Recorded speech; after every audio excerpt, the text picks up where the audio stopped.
Yes. Dan kita tentu sangat menghargai kanal itu, di mana beliau malah justru berinisiatif duluan. Justru saat Lester bikin Lester Metaverse, salah satu produknya kan adalah koin. Nah, gue tuh udah nyimpan Bitcoin udah dari lama, tapi memang saran gue pergunakan uang dingin, istilahnya uang yang memang ya kita anggap udahlah gitu. Kalau gue sih bukan pemain trading, gue sih pemain yang memang untuk investasi jangka panjang. Dan ya alhamdulillah cukup menguntungkan bagi gue ya. Karena saran gue sih untuk pemain kecil ya kalau bisa sih jangan terlalu berharap dari Bitcoin.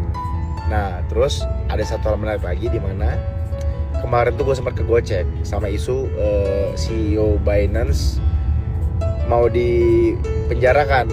Nah, akhirnya teman gue menyarankan untuk jual semuanya. Padahal gue dari nyicil dari 15.000, 25.000. Gue jual tuh di angka sekitar 40 ribuan. Yang seharusnya kalau gue pertahanin sekarang itu bisa 7 sampai 8 kali lipat gue dapet ya.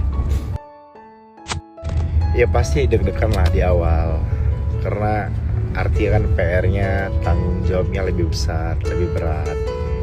Cuma ya syukurnya karena kita udah beberapa hari, udah mengerti flow-nya, udah paham, dan juga memang berasa kadang-kadang ada kekurangan satu orang dari line up biasa itu bisa mempengaruhi energi kita gitu. Karena memang menurut gue ini pekerjaan yang paling berat, karena kita dituntut harus mikir dulu gitu. Makanya sekarang belakangan ini gue tuh selalu keren nih, gue udah dedicate banget di sini. Makanya gue selalu datang lebih awal, lebih cepet, terus gue pelajarin materinya. Beda kalau sebelumnya kan memang gue kesannya tuh lebih ke ya udahlah, penting gue datang gitu. Yang penting gue tampil ahai gitu. Dibilang nyaman sih pasti nyaman ya. Kenapa? Karena memang secara line up itu formasinya cukup sedikit. Artinya kita mendapatkan porsi yang jauh lebih besar. Ditambah dari awal gue tuh untuk yang kali ini diberikan kepercayaan yang lebih, dimana gue diminta untuk ya semi ngelit, dan gue diminta untuk lebih firm, lebih agak sedikit kalem gitu, makanya agak terkesan jaim. Dan juga untuk menjawab kepercayaan tersebut, gue tuh selalu mempersiapkan diri jauh lebih awal. Materi-materi yang ada selalu gue baca, ya secara prepare gue lebih proper untuk kali ini. Dimana kalau sebelumnya kan gue sekedar makasih Pak, sekedar ahai doang kan. Ya mungkin kan bisa melihat perbedaannya lah. Ya sebetulnya kita memang diminta juga untuk berinisiatif bertanya, karena kan tujuannya untuk memberikan edukasi kepada penonton. Cuma memang ya terkadang ada beberapa timing yang kurang tepat.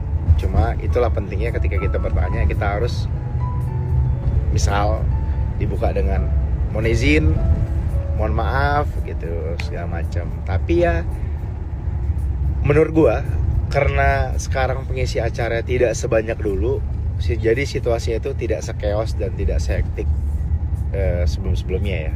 Cuma memang ya itu inilah perlu waktu untuk membiasakan diri sehingga flow-nya itu bisa lebih rapi ke depannya. Jadi memang kasih masukannya ya. Ya tentu pernah. Jadi kalau menurut gue hasil kerja kerasnya dia lagi pumping.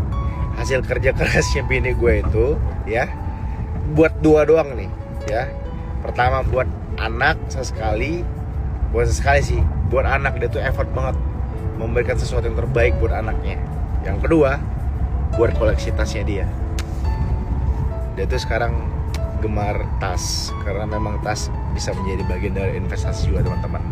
Dan menurut gue isu-isu kemarin yang beredar dibilang dari Cina apa segala macem, wah harganya turun segala macem, nggak ngaruh tuh sini Hermes masih tetap value-nya tinggi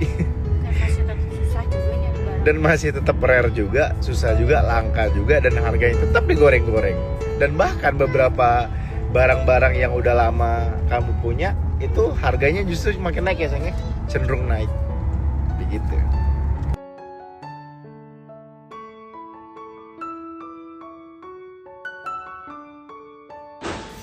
Jadwal padel itu full banget. Jadi kita memang harus benar-benar ngolok itu biasa H-3, H-4 ya sekitaran segitulah ya. Nah terus untuk hari ini kita mau tapping buat dahsyat sama di malamnya kita di Cipoland di Bekasi. Bagi kalian yang pengen mampir, ayo silahkan untuk datang ke Cipoland. Tunggu ya.